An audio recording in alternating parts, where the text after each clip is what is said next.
There's that great range. Nimley on the roll to the goal. How'd he do that?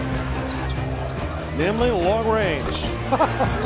That's ridiculous. That's 8 feet behind the line.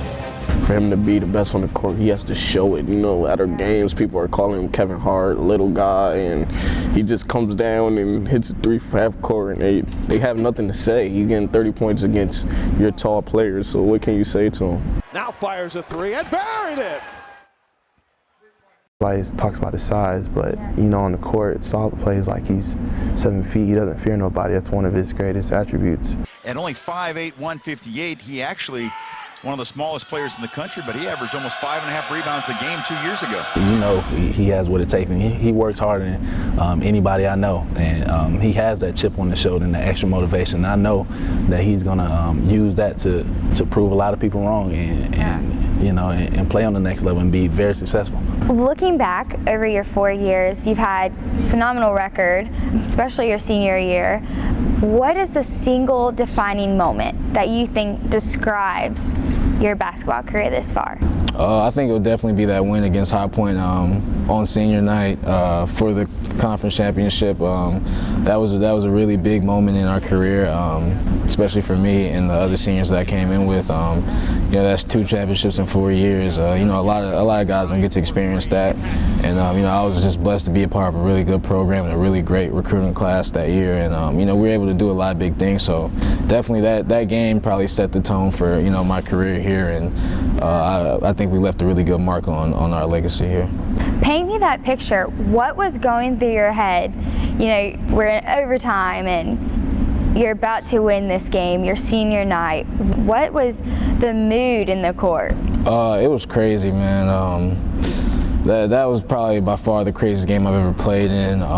You know, it's the game of basketball. You just got to survive in advance. So I mean, we started off slow. We scrapped our way back into it. You know, they had a couple chances to win it late, and we survived, and we made it to the next overtime, and we got down in the first overtime, and we came back and survived again and got to the second overtime, and same thing happened in the second overtime. We got down, made plays, and took it to the third overtime, and you know, we were able to be the aggressor in the third overtime and win the game. So I mean, it was a great feeling, especially when that buzzer went off and everybody rushed the court. I mean, I started getting chills, and it was just a really great experience, and a really great experience for the community of Charleston and for the school of Charleston Southern. What has been the hardest challenge to overcome so far in your basketball career? It will definitely have to be the injury that I faced last year. Remember, this is a young man who was told at the end of last season and missed 11 games, you probably will not be able to play basketball again.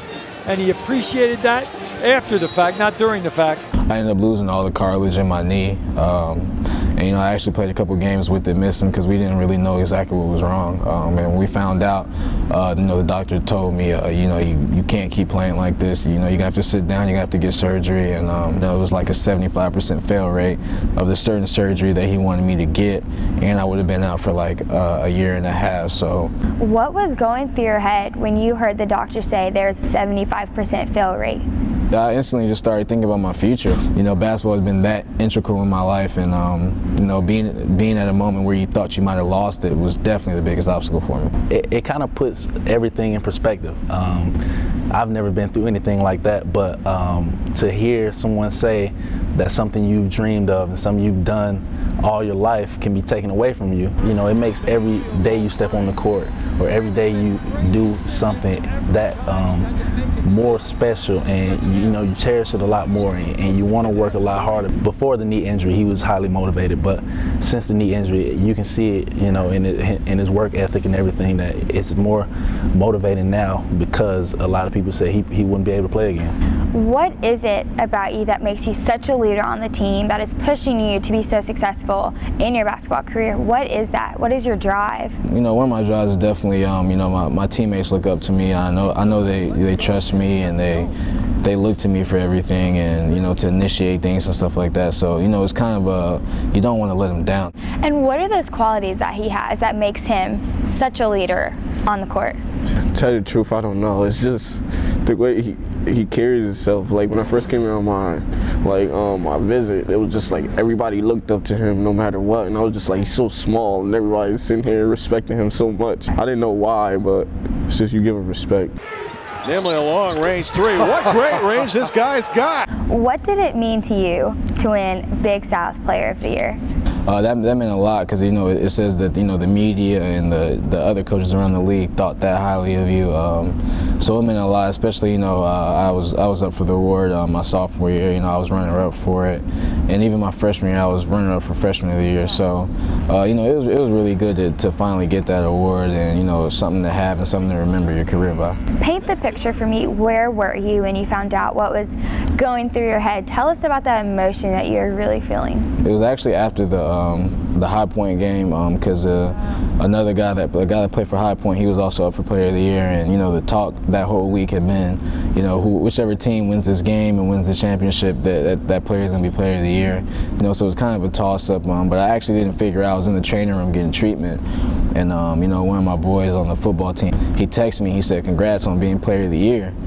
And, you know, that was the first time I heard it. So, you know, I kind of, you know, went online and looked, and I actually saw like the big CSU had made the announcement. So, you know, that was when I first found out, and, you know, I was really excited about it. Watch this. You're not going to guard me? All right, I'm going to shoot. That's not the deep one, folks. Wait for the second one.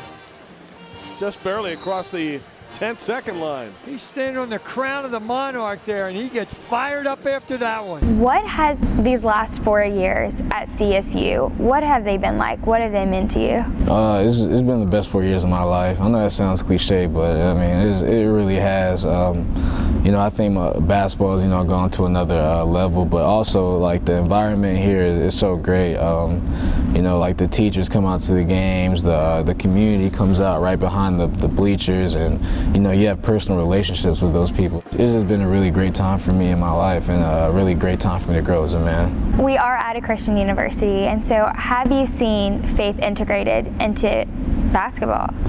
Definitely. It's a crazy story, but when we're playing against High Point on senior night, when we got into the third overtime, you know, you usually talk to your game plan and stuff like that, because Ray didn't say anything. He stopped. He said, "Everybody be quiet," and he just said a prayer right there and just asked God to please bless this team and please pull this game out for us, and then, you know, somehow we win that game. So I mean, that's the kind of program that we have.